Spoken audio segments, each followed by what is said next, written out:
Welcome to week 2 of the course. This week we will consider two closely related topics. The first is the history of immigration in the United States, and the second is the constitutional doctrines that grew up around this history. As we will see, these constitutional doctrines with respect to immigration are unique. But before we move into these topics, I want to add one more pathway to United States citizenship. Recall that last week we considered the topic of citizenship generally, including the steps to naturalization, the requirements for citizenship, and also the requirements for citizenship at birth. We looked at territorial expansion and the nature of the citizenship that is conferred in that way, and we also looked at dual nationality. I want to add an additional pathway to citizenship that we did not discuss last week, and that is a private bill of Congress. It is infrequently used, but during the past year, 17 such bills were enacted. These bills can either confer legal permanent resident status on a person or citizenship on a person who would not otherwise qualify under immigration laws. Congress can enact legislation to confer these benefits by a private bill. Private bills are a rare form of relief in immigration law. They are generally reserved for the most compelling cases. In the legislative process, private bills are treated like any other piece of legislation. However, getting a private bill introduced in Congress is not easy. The immigration subcommittees in both the House and the Senate have rules for such private bills, and obviously one needs a sponsor. Therefore, the most essential step in a private bill of naturalization is the sponsorship of a member of Congress. This method was attempted during the Elian Gonzalez controversy that you may remember from more than a decade ago. Elian Gonzalez was found as the only survivor at sea of a boat of Cubans who were fleeing Cuba and trying to reach the United States. Elian Gonzalez's mother was one of the victims of the boating accident. Elian was 5 years old at the time. His case sparked an international controversy when his father in Cuba demanded his return, and his uncle and other relatives in Florida demanded that he stay in the United States. Elian's case was ultimately resolved in the federal courts in favor of his father in Cuba, and Elian was returned to Cuba shortly thereafter. While these cases were pending in the federal courts, a bill was introduced to confer citizenship on Elian Gonzalez. This is an example of a private bill. However, even though it was introduced, it did not emerge from committee, and no action was taken on the bill. Moving on to our subject today, the title of this lecture, Myths and Realities of an Open Border Past. Our immigration history has shown the United States at its best and at its worst. Tens of millions have immigrated. The less welcoming side is that U.S. laws have been, at times, blatantly racist. Persons have been excluded or deported for their political beliefs. And enforcement of the immigration laws has, at times, violated constitutional norms that United States citizens hold dear. We consider these subjects throughout the week. But today is an overview of U.S. immigration history, and I've provided several tools to look at the big picture. These tools are referenced in this lecture and are also part of the reading assignments.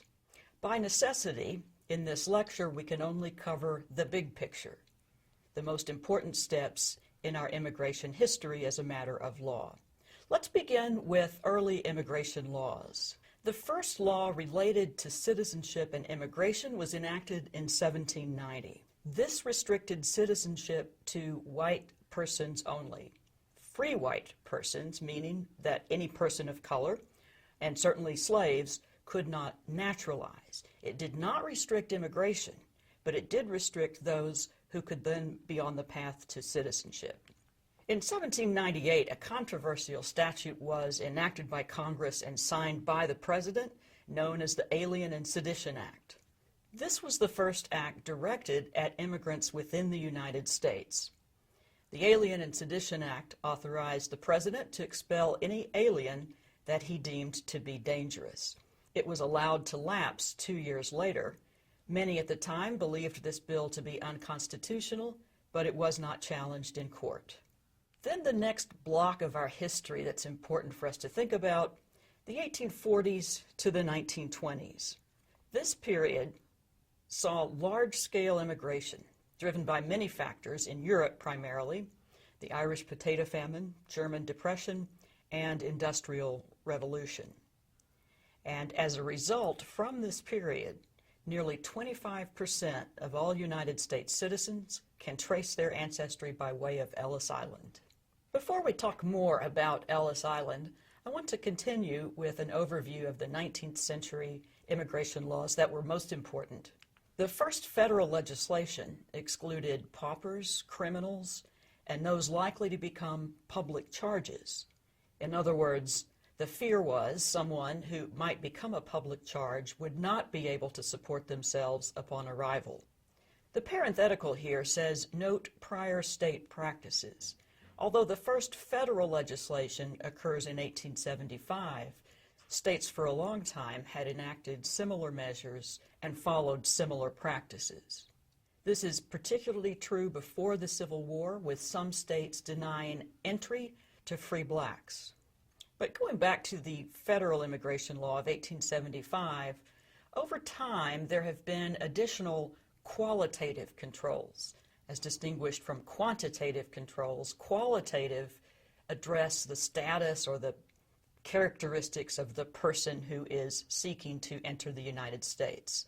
So these additional qualitative controls have excluded polygamists, anarchists, the feeble-minded, that's in quotes because that's language from the statute, the insane, and those with certain diseases. And many of these qualitative controls remain in the law today. When they landed at Ellis Island, immigrants would be screened for these so-called undesirable elements, including whether they might become a public charge, and so resources and capability to work were evaluated.